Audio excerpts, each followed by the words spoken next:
जय हिंद साथियों, कैसे हैं आप सभी। आशा करते हैं सभी लोग बेहतरीन होंगे, शानदार होंगे और अपनी तैयारी जानदार तरीके से कर रहे होंगे। मैं राजीव यादव एक बार फिर से आप सभी का स्वागत करता हूं आपके अपने चैनल एनएसए रैंकर्स पर। जैसा आप सभी को पता है कि मैं यूपी को पुलिस कांस्टेबल के प्रीवियस ईयर के सेट करा रहा हूँ, जो कि 2024 में आपका एग्जाम हुआ था उसके। और आज हम करने वाले हैं उसी में 25 अगस्त की पहली शिफ्ट का सॉल्यूशन। तो स्टार्ट करने से पहले मैं सिर्फ इतना कहना चाहूंगा, अगर आप पहली बार हमारे साथ जुड़े हैं तो चैनल को सब्सक्राइब करें, वीडियो को लाइक करें, अपने दोस्तों के साथ शेयर करें। जो भी दोस्त आपके यूपी पुलिस, यूपीएसआई या फिर किसी वनडे एग्जाम की तैयारी करने वाले हैं, सभी के लिए क्लास इंपॉर्टेंट होने वाली है, कुछ नया सीखने को अवश्य मिलेगा। तो स्टार्ट करेंगे, ज्यादा देरी ना करते हुए पहले प्रश्न पे आएंगे। पहला सवाल आपकी स्क्रीन पर ये रहा। कह रहा एक मिश्रण के 40 लीटर में 17:3 के अनुपात में दूध और पानी है। इसमें कुछ और दूध मिलाने के बाद परिणामी मिश्रण में दूध और पानी का अनुपात 7:1 हो जाता है। तो इसमें मिलाए गए दूध की मात्रा पूछी गई, क्या हो। तो अगर इसमें कुछ और दूध मिला रहा है तो इसका मतलब आप कहेंगे सर पानी दोनों जगह सेम होना चाहिए। अब मैं कहूंगा टोटल मात्रा अगर 40 लीटर थी तो पहले जो पानी था वो 20 में से 3 था। पहले पानी 20 में से 3 था और अब जो नया मिश्रण है उसमें पानी 8 में से 1 है। तो हमने कहा नया मिश्रण टोटल कितना होगा, तो आपने कहा 20 दूनी 40, 8 या 24, 24 दूनी 48, यानी टोटल मिक्सचर हो जाएगा 48 लीटर। तो आप कहेंगे सर 40 से 48 होने में कितना दूध मिला दिया, तो मैंने कहा 8 लीटर दूध मिला दिया, यही मेरा आंसर हो जाएगा। आगे बढ़ेंगे, सवाल नंबर दूसरे की बात करेंगे। चावल की कीमत में 20% की कमी एक ग्राहक को 8000 में 125 किलोग्राम अधिक खरीदने हेतु सक्षम बनाती है। तो चावल का प्रारंभिक मूल्य बताना है, कितना होगा। तो अगर मेरे पास खर्च करने के लिए एक 8000 रुपए ही है, यानी कि अगर मेरे पास एक्सपेंडिचर सेम है, अगर मैं कहूं कि मेरे पास खर्च जो है करने के लिए समान राशि है, पहले भी उतनी थी अब भी उतनी है, तो आप सीधा कहेंगे कि प्राइस जो है वो कंजप्शन का रेसिप्रोकल हो जाएगा, यानी मूल्य खपत का विपरीत हो जाएगा। तो हमने कहा अगर प्राइस 20% कम हो गया, 20% का मतलब 1/5 होता है, यानी मूल्य 5 से 4 हो गया, तो आप कहेंगे जो खपत होगी, कंजप्शन जो होगी वो 4 से 5 हो जाएगी, यानी 1 यूनिट ज्यादा खरीदेगा। जबकि सवाल में कितना ज्यादा खरीद रहा है, आप कहेंगे सर 125। तो एक्स की वैल्यू 125 है, इसका मतलब पहले जो है वो 500 किलो सामान खरीद रहा था। कितने किलो, आपने कहा 500 किलो सामान खरीद रहा था। तो आपसे पूछा भी गया प्रारंभिक मूल्य, तो आपने कहा सर 8000 रुपये में अगर 500 किलो खरीद रहा है तो 1 किलो का दाम क्या होगा, 16 रुपए। कौन सा ऑप्शन, आपने कहा ए इज द करेक्ट आंसर। आगे बात करेंगे, क्वेश्चन नंबर 3 देखते हैं क्या कह रहा है। 9 संख्याओं का औसत 30 है, पहली 5 संख्याओं का औसत 25 है, अंतिम 3 का औसत 35 है, तो छठी संख्या, यानी मिसिंग नंबर की बात कर रहा है। एक तो आप ये देखेंगे यूनिट डिजिट सब में सेम है तो कोई फर्क नहीं पड़ता, यूनिट डिजिट से सवाल लगाना थोड़ा सा टफ हो जाएगा। फिर हम शॉर्ट मेथड का यूज करेंगे। हम कहेंगे पहली 5 संख्याओं का ओरिजिनल से एवरेज 5 कम है, पहली 5 संख्याओं का ओरिजिनल से 5 कम है, ठीक है। फिर अगली 3 संख्याओं का ओरिजिनल से 5 ज्यादा है, अगली 3 संख्याओं का ओरिजिनल से 5 ज्यादा है, तो 25 की कमी और 15 ज्यादा, यानी आप कहेंगे सर ओवरऑल 10 की कमी है। तो अगर ये 10 की कमी है तो पूर्ति कौन करेगा, जो नंबर है नहीं इसमें वही पूर्ति करेगा, यानी जो नंबर पूछा गया वो ओरिजिनल से 10 ज्यादा होगा। कितना होगा, आपने कहा 40, यानी कि B is the correct answer. Clear बात समझ में आई होगी। आगे बढ़ेंगे, सवाल नंबर 4 की बात करेंगे। ए और बी की औसत मासिक आय 1400, बी और सी की 1560 है, और ए और सी की औसत मासिक आय 1440 है। तो सी की मासिक आय बतानी है। ध्यान रखना, अगर कभी भी ऐसे कह दे कि औसत दिया हो, 2 का औसत, 2 का औसत, 2 का औसत, तो अगर कभी भी औसत दिया हो तो आप कह सकते हैं तीनों का जो योग आएगा, तीनों का जो योग आएगा वो इनके औसत का योग आएगा, यानी कि तीनों का योग इनके औसत के योग के बराबर आएगा। तो हम कहेंगे 1400 ये है और ये कितना आएगा 3000, यानी इन सभी तीनों का योग हो जाएगा, आपने कहा 4400। तीनों का योग कितना हो गया भाई, आपने कहा 4400 तीनों का योग हो गया, यानी तीनों की मासिक आय जो है मिलकर 4400 रुपए है भाई। आपसे पूछा गया कि सी की मासिक आय कितनी होगी, तो मैंने कहा कि अगर तीनों की मासिक आय में से 2 को निकाल दूं तो सी रह जाएगा। इन दोनों का एवरेज अगर 1400 है तो आप कहेंगे सर ए और बी का टोटल कितना हो जाएगा, तो आपने कहा 2800 हो जाएगा। तो अगर सी के लिए मैं इसमें से इसको माइनस कर दूं तो आप कहेंगे आंसर कितना आएगा, 1600। कौन सा ऑप्शन, आपने कहा सर डी ऑप्शन, दिल्ली। चलो भाई आगे बढ़ते हैं, क्वेश्चन नंबर 5 कह रहा 42 और 39 की संख्याओं का एलसीएम और एचसीएफ का रेशियो बताना है, कुल मिलाकर कितना होगा। तो हमने कहा एलसीएम और एचसीएफ का रेशियो होता क्या है, तो मैंने ये कहा पहली बात तो कि दो संख्याएं 42 और 49 का अगर मैं एचसीएफ निकालता हूं तो आप कहेंगे सर दोनों संख्याओं का अंतर 7 है और 7 से दोनों संख्याएं कट रही है तो एचसीएफ भी 7 होगा। और अगर मैं एलसीएम की बात करता हूं तो आपने कहा दोनों में 7 कॉमन है, 7 के 42, 7 से 49, यानी कि इसका जो एलसीएम आएगा 42 गुणे 7 यानी कि आ जाएगा 294। तो अगर मुझे इसका रेशियो लेना है एलसीएम और एचसीएफ का, तो मैं कहूंगा एलसीएम एचसीएफ का रेशियो आएगा 294 और 7, 7 चौक 28, 7 दूनी 14। आप कहेंगे सर 42 1 का आंसर हो जाएगा। कितना आंसर होगा, 42 और 1 का आंसर हो जाएगा। अब इसी को हम शॉर्ट में कर सकते हैं, देखेंगे ध्यान से। इसी को हम शॉर्ट में कैसे कर सकते हैं, ध्यान से देखेंगे। मैंने बेसिक आपको बता दिया। अगर कभी भी आपसे एलसीएम और एचसीएफ के रेशियो की बात करेगा तो देखो एक चीज मैंने आपको बताई थी कि जो एलसीएम होता है वो क्या होता है, दोनों संख्याओं के अनुपात यानी रेशियो का प्रोडक्ट इनटू एचसीएफ होता है।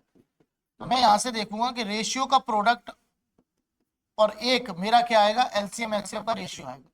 तो मैंने जब इनका रेशियो लिया तो मैंने कहा रेशियो आया 6 और 7, तो 6 और 7 का प्रोडक्ट कितना आएगा, 42, और ये एक आपका क्या हो जाएगा, आंसर हो जाएगा। बहुत सिंपल सा कंसेप्ट है। आगे बढ़ेंगे, सवाल नंबर 6 की बात करेंगे। एक रेलगाड़ी एक समान चाल से चलते हुए 240 मीटर लंबे प्लेटफॉर्म को 10 सेकंड में पार करती है। एक टेलीग्राम पोस्ट को 6 सेकंड में पार करती है, तो रेलगाड़ी की लंबाई बतानी है।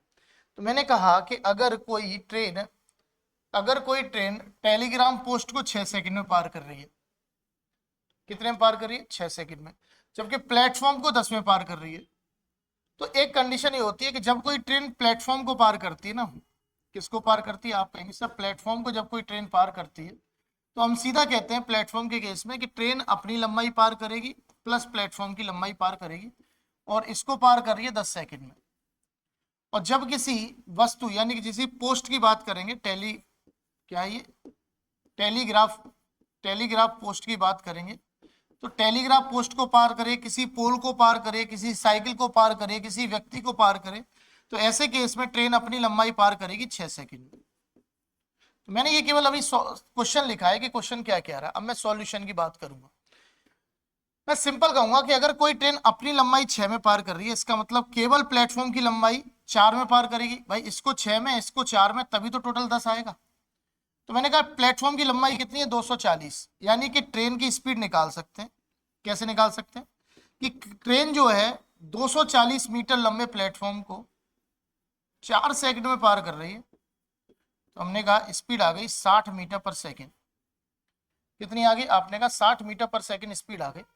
और अगर वह ट्रेन अपनी स्पीड 6 सेकंड में, अपनी डिस्टेंस 6 सेकंड में पार कर रही है, तो डिस्टेंस आएगा स्पीड इनटू टाइम, तो आप कहेंगे सर आंसर हो जाएगा 120। क्लियर बात समझ में आ गई, सॉरी 360, 120 कह रहा हूं मैं भी, 360। पूछा क्या गया था इसमें, स्पीड और पूछा गया है लेंथ और ट्रेन की कितनी है, तो हमने कहा 360 और 216। बाकी इसको आप चेंज कर लेना, आप कहेंगे 18/5 करेंगे, 5 से काटेंगे 12 बार, 12 गुणे 18 कितना होता है, 216 होता है। क्लियर, चलिए आगे बढ़ेंगे, सवाल नंबर बात करेंगे 7 की।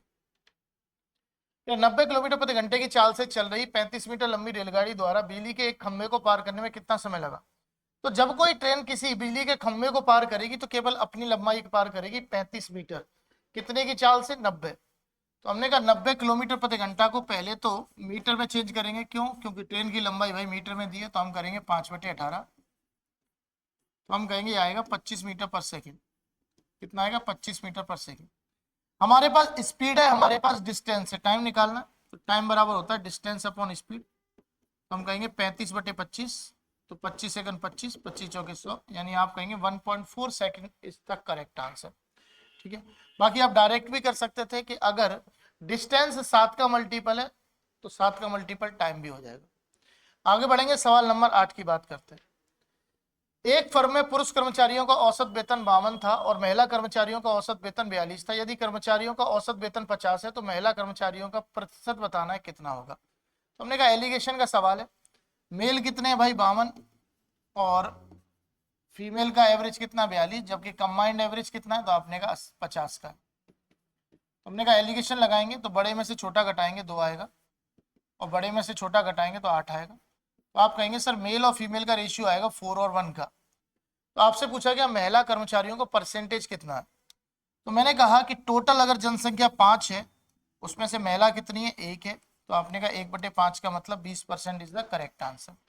कौन सा ऑप्शन, आपने कहा ए फॉर अंग्रेजी। अंग्रेजी तो ई फॉर इंग्लिश हो जाता है भाई। आगे बढ़ते हैं, क्वेश्चन नंबर 9 की बात करते हैं। कह रहा यदि बिक्री कर को 7/2% से घटकर 10/3% कर दिया जाता है तो 4200 अंकित मूल्य वाली वस्तु खरीदने वाले व्यक्ति को इससे क्या फर्क पड़ेगा। तो हमने कहा बहुत फर्क पड़ेगा भाई, बहुत फर्क पड़ेगा। ध्यान से देखेंगे, हमने कहा 4200 रुपये वाली अंकित वाली मूल्य की अगर कोई वस्तु हो तो पहले उस पर 7/2% का टैक्स लग रहा था, 7/2% का टैक्स लग रहा था। हमने कहा परसेंटेज का मतलब 2 जीरो खत्म, 2 से काट दिया कितनी बार 21, 21 सत्ते कितना हो गया 147, यानी पहले 147 का टैक्स लग रहा था, अब टैक्स हो गया 10/3%। तो मैंने कहा 4200 से अगर 10/3% टैक्स हो गया, मैंने कहा परसेंटेज से 2 जीरो काटो, 3 से काटो 14 बार, 14 दाई 140। तो आप बताओ कि 147 से 140 टैक्स होने में कितना टैक्स कम हो गया। मैंने कहा 7 रुपए का टैक्स कम हो गया। कितने कम हो गए, 7 रुपए का टैक्स कम हो गया। बाकी इसको दूसरे तरीके से भी कर सकते थे। आप ये देखो कि 7.5 से 10/3 होने में कितने की कमी आई। तो हमने कहा कि यहां कमी आ गई भाई 1/6% की, 1/6% की कमी आई। तो मैं सीधा निकालूंगा 4200 का 1/6, 4200 का 1/6 परसेंटेज, परसेंटेज से 2 जीरो खत्म, 6 सत्ते 42। तो कितने रुपए की कमी आई, आपने कहा 7 रुपए की। तो आप नॉर्मल ऐसे भी कर सकते हैं, नॉर्मल ऐसे भी कर सकते हैं, दोनों में कोई खास फर्क है नहीं। आगे बढ़ेंगे, सवाल नंबर 10 की बात करेंगे। कह रहा पी क्यू आर अपनी पूंजी को क्रमशः 2/5, 3/4, 5/8 के अनुपात में निवेश करके साझेदारी में प्रवेश करते हैं। 4 महीने बाद पी ने अपनी पूंजी में 50% की वृद्धि की, लेकिन क्यू ने अपनी पूंजी में 20% की कमी की। तो एक वर्ष के अंत में 28,210 रुपए के कुल लाभ में क्यू का हिस्सा बताना है, कुल मिलाकर कितना होगा। तो आइए चेक करते हैं भाई क्या कह रहा सवाल। सवाल कह रहा है हमारे पास 3 लोग हैं पी क्यू आर, पी है, क्यू है और आर है। इनका कैपिटल क्या है, तो आपने कहा इसका 2/5 है, इसका 3/4 है और इसका 5/8 है। तो पहले तो हमें रेशियो प्रॉपर चाहिए, हमें ये फ्रैक्शन वैल्यू हटानी पड़ेगी। उसके लिए हम 2 तरीके कर सकते हैं, या तो एलसीएम ले सकते हैं, इनका मल्टीप्लाई कर सकते हैं। तो 8 और 5 का एलसीएम 40 आएगा। तो जब मैं 40 से गुणा करूंगा सभी में, जब मैं 40 से गुणा करूंगा सभी में, मैं कहूंगा 5 से 8 बार, 8 दूनी 16, 4 से 10 बार 10 या 30, 8 से 5 बार 55 25, यानी इनके कैपिटल का रेशियो आएगा 16 30 और 25 का, 16 30 और 25 का। ठीक है, अब क्योंकि यहाँ पर टाइम ब्रेक कर दिया गया, कुछ महीने बाद निकालना और कुछ महीने बाद डालने की बात कर दी गई इसमें, तो हम सीधा ये कहेंगे कि टाइम ब्रेक के केस में हम डायरेक्ट प्रॉफिट निकालते हैं भाई। क्या निकालेंगे भाई, डायरेक्ट प्रॉफिट निकालेंगे। देखो ध्यान से, हमने कहा प्रॉफिट निकालते हैं। प्रॉफिट क्या होता है, तो हमने कहा कैपिटल इंटू टाइम होता है। तो पहले 16 रुपए उसने लगा के रखे पी ने, कितने महीने के लिए, 4 महीने के लिए। ठीक है, उसके बाद 50% यानी आधे रुपए निकाल लिए। तो 16 में से आधे निकाले, बच्चे कितने, 8 रुपए अगले 8 महीने के लिए लगा के रखे। तो ये पी का प्रॉफिट हो गया। मैं इसे थोड़ा सा नीचे लिख देता हूँ, यहाँ पर देखेंगे हम पी का प्रॉफिट लिखेंगे। तो हम कहेंगे 16 लगाए पहले 4 के लिए और फिर निकाल लिए आधे, तो 8 लगाए 8 के लिए। अब क्यू क्या करेगा, देखें ध्यान से। क्यू कह रहा है कि क्यू ने अपनी पूंजी में 20% की कमी कर दी, सॉरी ये वृद्धि कर रहा था, ध्यान देंगे हम, यहाँ हमने गलती की, यहाँ वृद्धि कर रहा है। तो 8 की वृद्धि होने पर 24 हो जाएगा। ठीक है, क्यू कमी कर रहा है जबकि पी वृद्धि कर रहा था। ठीक है, तो क्यू ने अगर 20% की कमी कर दी तो 20% का मतलब 1/5, यानी अगर पहले 5 लगा रहा था तो अब 1 कम करके कितना लगाएगा, 4 लगाएगा। और 5 की वैल्यू 30 है तो 6 की वैल्यू, 4 की वैल्यू कितनी हो जाएगी, आपने कहा 24 हो जाएगी। सिंपल है। या फिर ये कह लो कि 30 का 20% 6 आएगा, तो 30 में 6 की कमी कितना रह जाएगा, 24 रह जाएगा। अब ध्यान से देखेंगे भाई, हमने कहा पहले इसने 30 रुपए लगाए 4 महीने के लिए, फिर 6 रुपए निकाल लिए तो 24 लगाए 8 महीने के लिए। और तीसरा व्यक्ति जो आर था उसने तो कोई चेंज किया ही नहीं, सीधे 25 रुपए लगाए 12 महीने के लिए। अब देखेंगे ध्यान से, रेशियो का मतलब डिवाइड होता है, तो कुछ कट रहा है क्या? तो हमने कहा 4 कॉमन लेके कट रहा है समय, 4 एकन 4, 4 दूनी 8, 4 एकन 4, 4 दूनी 8 और 4 दिया 12। तो हमने गुणा किया तो 16 और 48 कितना आ गया? आपने कहा 64, सॉरी 64 ही आएगा ना। और यहाँ पर मैंने किया 30 और 48 कितना आ गया? तो आपने कहा 68, सॉरी 78 आएगा। और ये कितना? 25 दिया 75 है। मैंने कहा उनका रेशियो बनेगा 64, 68 और 75 का। तो मैंने कहा कि टोटल लाभ है कितना, इसको जोड़ लेते हैं भाई। तो हमने कहा 8 4 12, 12 और 5 17, यहाँ से लेके और 7 या 21, यानी टोटल प्रॉफिट 217 का है। जबकि सवाल में कितने का है? तो आपने कहा 28,210 का है, 28,210 का है। मैंने कहा कितने गुना है देख लेते हैं भाई। 217 एकन 217 कितना बच गया भाई?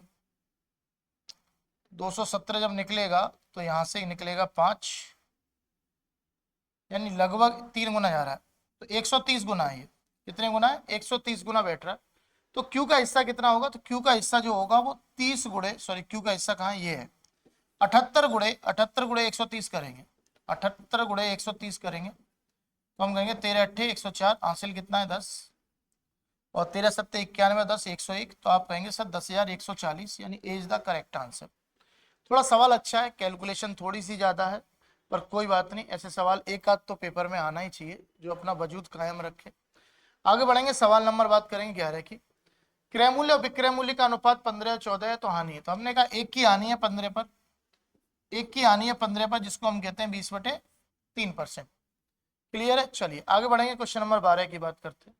1/3, 1/6, 1/10/9, 5/18 का एलसीएम। तो अगर किसी फ्रैक्शन का, जब हम फ्रैक्शन का एलसीएम लेते हैं तो हम कहते हैं न्यूमरेटर का एलसीएम और डिनोमिनेटर का एचसीएफ चाहिए। तो हमने कहा न्यूमरेटर क्या है? 1 1 10 5, तो एलसीएम लूंगा 10 आएगा। सिंपल है, 10 और 5, 10 ही ऐसी संख्या जो कट रही है इनसे। और जब मैं एचसीएफ देखूंगा तो मैं कहूँगा नीचे कॉमन क्या है? तो 3 6 9 और 18 में कॉमन 3 है, तो आप कहेंगे 10/3 एलसीएम हो जाएगा। क्लियर? समझ में आ गई होंगी बातें। आइए क्वेश्चन बात करते हैं 13 की। ये कह रहा है 37,500 का 4 वर्षों के लिए 2% की दर से साधारण ब्याज। तो आपने कहा 4 वर्षों के लिए 2% के हिसाब से 8% का ब्याज मिलेगा। कैसे? तो आपको पता है कि सिंपल इंटरेस्ट जो परसेंटेज में होता है वो रेट इनटू टाइम के बराबर होता है। तो अगर 4 वर्ष में 2% के रेट की बात कर रहा है तो आप कहेंगे टोटल ब्याज कितने का मिलेगा? 8% मिलेगा। किस पर? 37,500 पर।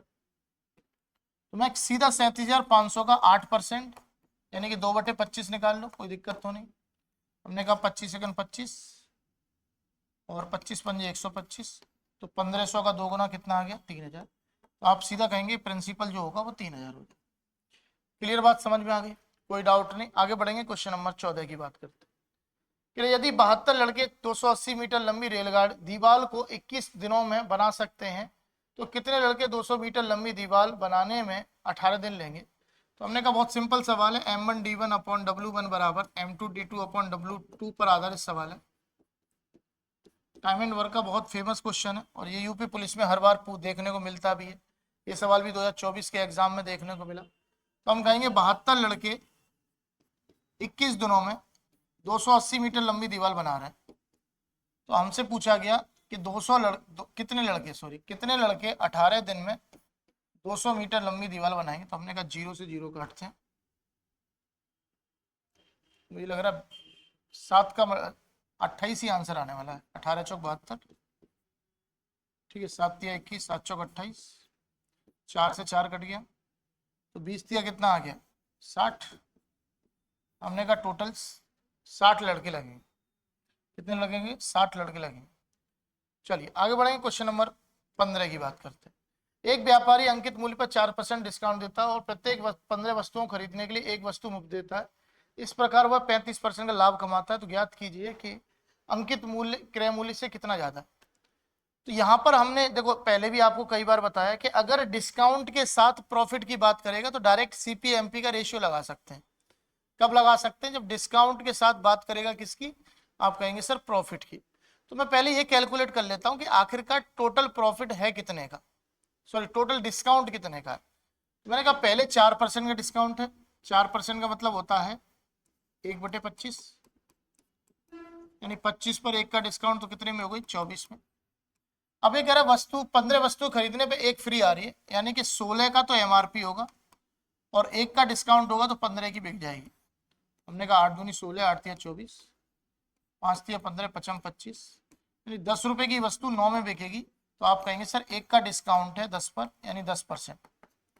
तो मुझे पता चला कि टोटल डिस्काउंट कितने का है, 10 का है, जबकि प्रॉफिट कितने का है, तो 35 का है। डिस्काउंट 10 का है जबकि प्रॉफिट कितने का, 35 का है। तो मैंने कहा जब भी डिस्काउंट के साथ प्रॉफिट दिख जाए तो आप सीधा लगाइए सीपी और एमपी का रेशियो। सीपी क्या होता है 100 माइनस डिस्काउंट यानी 90 आएगा, और एमपी क्या होता है 100 प्लस प्रॉफिट यानी 135 आएगा। तो आप ये कहेंगे सर 45 दूनी 45 दिया, यानी 2 रुपए की वस्तु पर एमआरपी कितना है, 3 का है। तो आप ये कहेंगे कि अगर 1 का लाभ हो 2 पर, जिसे हम क्या कहेंगे 50%।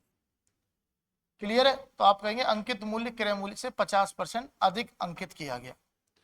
बात करेंगे क्वेश्चन नंबर 16 की। ये कह रहा है 2 पुरुष और 1 महिला एक साथ किसी काम को 14 दिनों में पूरा कर सकते हैं। 4 महिलाएं और 2 पुरुष इसी काम को 8 दिन में,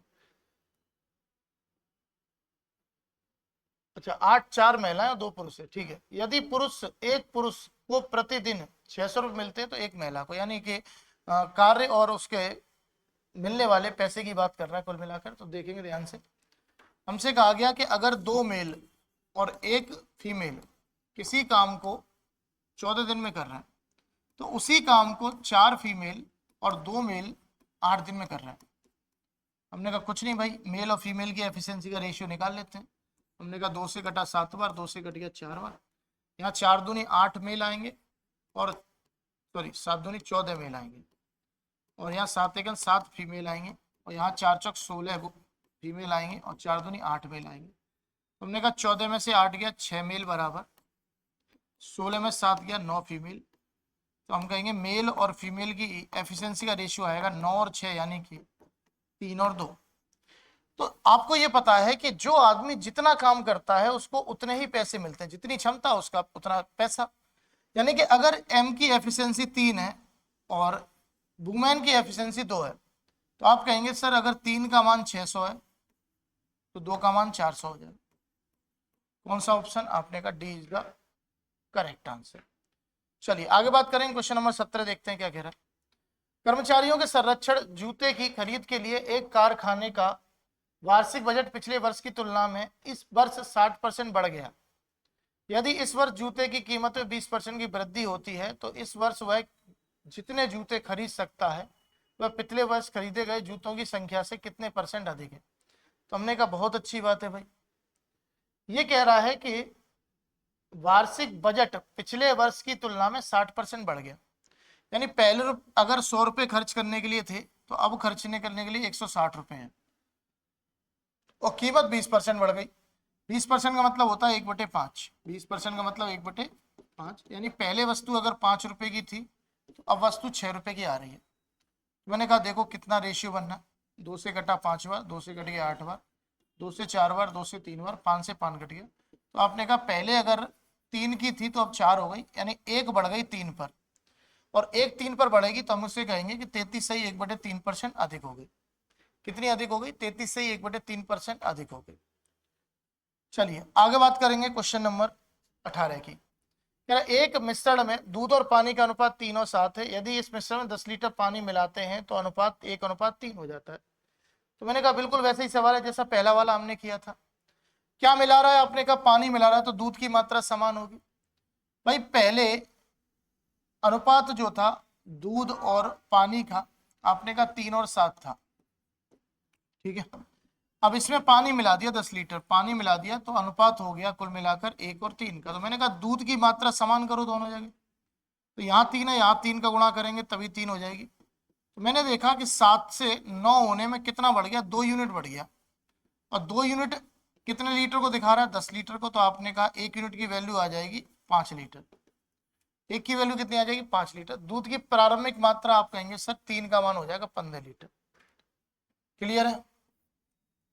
आज बात करेंगे आज के आखिरी प्रश्न की।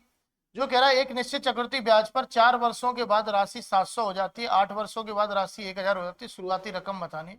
तो ये सवाल मैं आपको होमवर्क देना चाहूंगा कि आप इस सवाल को होमवर्क करना और कमेंट करना क्लास के बाद में। अगर नहीं आएगा तो मैं इस सवाल को कल करा दूंगा।